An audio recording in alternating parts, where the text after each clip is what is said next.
ભારતીય જનતા પાર્ટીના નેતાઓ હર હંમેશ માટે ચૂંટણીનો સમય આવે ત્યારે ક્ષત્રિય સમાજ ઉપર લાંછન લાગે, મહિલાઓનું અપમાન થાય, અમારી બેન દીકરીઓનું અપમાન થાય એવો એક પણ મોકો ચૂકતા નથી. જગદીશભાઈ વિશ્વકર્મા ના મોઢે જે ગેનીબેન ઠાકોરની ટિપ્પણી કરી રહ્યા છે તો હું એમનો સખત વિરોધ કરી રહી છું. તો ક્યાંક ને ક્યાંક સત્તાનું અભિમાન દેખાઈ રહ્યું છે. 2027 હજી બાકી જ છે. સત્તાનો નશો કરો એ ભયંકર નશો હોય છે. આ નશાના અંદર ચૂર થઈને આજે એમણે ગેનીબેન ઠાકોર ઉપર એમને જે આઘાત કર્યો છે એ સહન થવા પાત્ર નથી. તો એક ભારતીય નાગરિક તરીકે આ અશોભનીય વાત કહેવાય. ભાજપને પણ પૂછવું છે કે તમને દર વખતે ક્ષત્રિય સમાજની બેન દીકરીઓ ઉપર જ આઘાત કરવાનું કેમ સૂઝે છે? પરંતુ સમગ્ર મહિલા સમાજનું અપમાન કર્યું છે, તમામ મહિલાઓનું અપમાન કર્યું છે અને ભારતીય સંસ્કૃતિનું અપમાન કર્યું છે. આને તમે માફી માંગવી જોઈએ.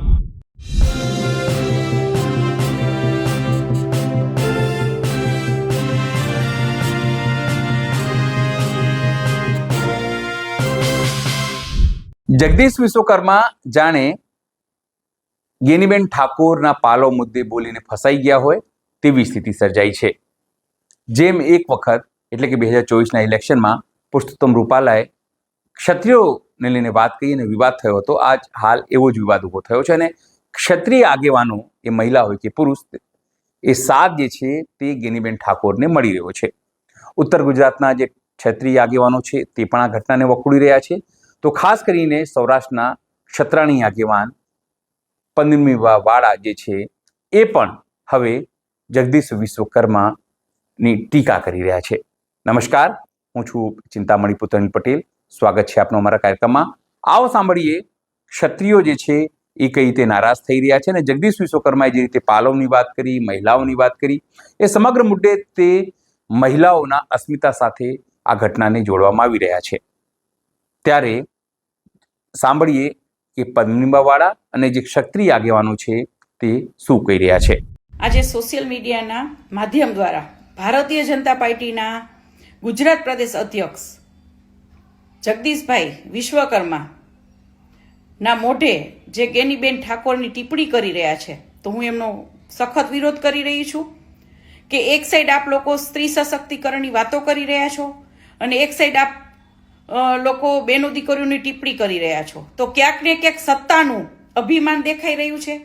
2027 હજી બાકી જ છે અને જગદીશભાઈ આજે બીજેપી પાર્ટીના કોઈ પણ નેતા, અને હું કોઈ પણ પક્ષનું કહું છું, કોઈ પણ પક્ષના નેતા જ્યારે બેનો દીકરીઓની ટિપ્પણી કરી રહ્યા હોય છે ત્યારે એમનું કદ પોતે જ નીચું દેખાડી રહ્યા હોય છે. તો એક ભારતીય નાગરિક તરીકે આ અશોભનીય વાત કહેવાય કે જ્યાં નારીનું અપમાન થઈ રહ્યું હોય છે.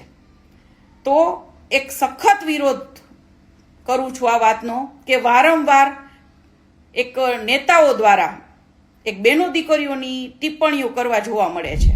જય હિન્દ, જય ભારત, જય જય ગરી ગુજરાત. હું છું જયદીશ ચાવડા, એડવોકેટ મહેસાણાથી. મિત્રો, ચૂંટણીનો સમય હોય અને ભાજપ ક્ષત્રિય સમાજનું અપમાન ના કરે અને ભાજપ નારી સન્માનનું અપમાન ના કરે એવું બને જ નહીં. ભારતીય જનતા પાર્ટીના નેતાઓ હર હંમેશ માટે ચૂંટણીનો સમય આવે ત્યારે ક્ષત્રિય સમાજ ઉપર લાંછન લાગે, મહિલાઓનું અપમાન થાય, અમારી બેન દીકરીઓનું અપમાન થાય એવો એક પણ મોકો ચૂકતા નથી. આ વખતે ટ્રેન્ડ થોડોક અલગ કર્યો છે. આ વખતે સ્થાનિક સ્વરાજની ચૂંટણી પતી ગઈ અને ભાજપના જે નેતા ખરા અને એમના પ્રદેશ અધ્યક્ષ વિશ્વકર્માજી, એમને પોતાના અહંકારના અંદર આજે ના ફક્ત ક્ષત્રિય સમાજનું પરંતુ સમગ્ર વિશ્વની તમામ મહિલાઓનું અપમાન કર્યું છે. આજે એમણે બનાસકાંઠાના અંદર ચૂંટણીના અંદર જે પરિણામ આવ્યા અને એના અંદર ઢોર ઢંઢેરો પીકતા હતા અને નશાના ચૂર થઈ ગયા હતા. સત્તાનો નશો કરો એ ભયંકર નશો હોય છે. આ નશાના અંદર ચૂર થઈને આજે એમણે ગેનીબેન ઠાકોર ઉપર એમને જે આઘાત કર્યો છે એ સહન થવા પાત્ર નથી. એમણે એવું કહ્યું છે કે એમના સાડીના પલ્લુમાંથી આંચકી લીધી. તમારી તાકાત છે ક્ષત્રિય સમાજની કોઈ દીકરી ઉપર એના સાડીના પલ્લુ સુધી જવાની? શું વાત કરી રહ્યા છો? શાના માટે તમને આટલો અહંકાર આવી ગયો છે?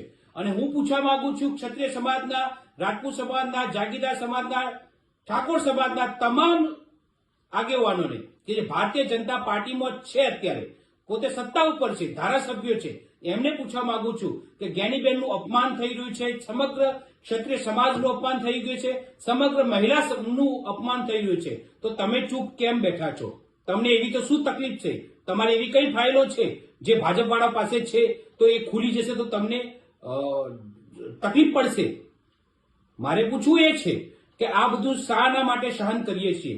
અને ભાજપને પણ પૂછવું છે કે તમને દર વખતે ક્ષત્રિય સમાજની બેન દીકરીઓ ઉપર જ આઘાત કરવાનું કેમ સૂઝે છે? આ પ્રશ્ન ખૂબ જ વિચલિત કરી દેશે. દર વખતે ભારતીય જનતા પાર્ટીના એકવાર કોઈ પુરુષોત્તમ રૂપાલા બફાટ કરી જાય આપણી મહિલાઓ માટે, આ વખતે એનાથી એક સ્ટેપ ઉપરના વ્યક્તિએ, એમના પ્રદેશ અધ્યક્ષે બફાટ કરી નાખ્યો, મહિલાઓનું અપમાન કર્યું, ક્ષત્રિય સમાજનું અપમાન કર્યું છે, સમગ્ર સ્ત્રી સન્માનનું એમની વાતો કરતા હોય છે અને આજે એમનું જ અપમાન કરી દીધું. મહિલાનો પલ્લુ ખરો એ કેટલો કિંમતી હોય છે તમને બધાને નહીં ખબર પડે. તમને નહીં ખબર પડે કારણ કે તમે લોકો જે કાંડ કર્યા છે ને એ આખી દુનિયા જાણે છે. તમને આ બધી મહિલા સશક્તિકરણ અને મહિલા સન્માનની કોઈ વાત તમારા મુઢેથી સારી લાગતી નથી. અને તમે આ જે અપમાન કર્યું છે ના ફક્ત ક્ષત્રિય સમાજનું પરંતુ સમગ્ર મહિલા સમાજનું અપમાન કર્યું છે, તમામ મહિલાઓનું અપમાન કર્યું છે અને ભારતીય સંસ્કૃતિનું અપમાન કર્યું છે. આને તમે માફી માંગવી જોઈએ. અમે ખબર છે તમે માફી પણ નહીં માંગો, એટલા અહંકારી છો. તમે માફી નહીં માંગો, તમારા અંદર જે ભાજપના અંદર જે રાજપૂત સમાજના, ઠાકોર સમાજના, ગરા સમાજના તમામ જેટલા નેતાઓ છે એ પણ નહીં બોલી શકે, એ પણ અમને ખબર છે. પરંતુ અમે ડિમાન્ડ કરીએ છીએ કે તમે માફી માંગો. જે રીતે આ સમગ્ર ઘટના ઘટી તેને લઈને આપ શું માનો છો? ક્ષત્રિયોની જે નારાજગી છે તેને લઈને આપ શું માનો છો? જોરથી અમારા કોમેન્ટ બોક્સમાં કોમેન્ટ કરજો. એ સિવાય અમારી યુટ્યુબ ચેનલ લાઈક કરો, સબસ્ક્રાઇબ કરો, બેલ આઇકન દબાવો. સાથે અમારી વેબસાઇટ છે www.gujaratplus.in, ત્યાં પણ જઈને તમે વધુ અપડેટ થઈ શકો છો. અત્યારે માટે બસ આટલું જ. નમસ્કાર.